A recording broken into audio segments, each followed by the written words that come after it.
બાયડ મામલતદાર R.K.. Patel દ્વારા ઈ-કેવાયસી માટે જનજાગૃતિ અભિયાન હાથ ધરવામાં આવ્યું. સરકાર દ્વારા રેશનિંગ કાર્ડમાં ઈ-કેવાયસી કરવાની પ્રક્રિયા હાથ ધરવામાં આવી છે. બાયડ તાલુકા અને નગરમાં તમામ નગરજનોના ઈ-કેવાયસી થાય તે માટે બાયડ મામલતદાર કચેરી દ્વારા અભિયાન હાથ ધરવામાં આવ્યું છે.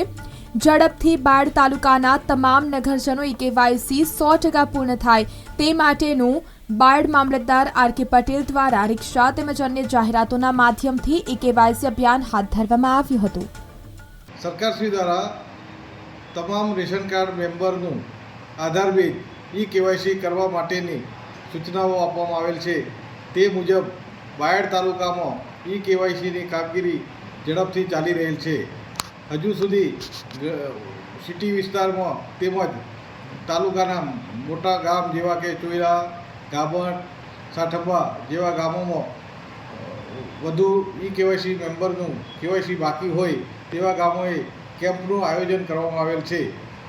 ખાસ કરીને બાયડમાં વધુ પ્રમાણમાં ઈ-કેવાયસી મેમ્બરનું કેવાયસી બાકી રહેલ હોય આજ તારીખ 18 તેમજ આવતીકાલ 19/11/2024ના રોજ બાયડ ગામમાં સેવા સહકારી મંડળી ખાતે તેમજ સારસ્વત હાઈસ્કૂલ ખાતે એક કેમ્પનું આયોજન કરવામાં આવેલ છે.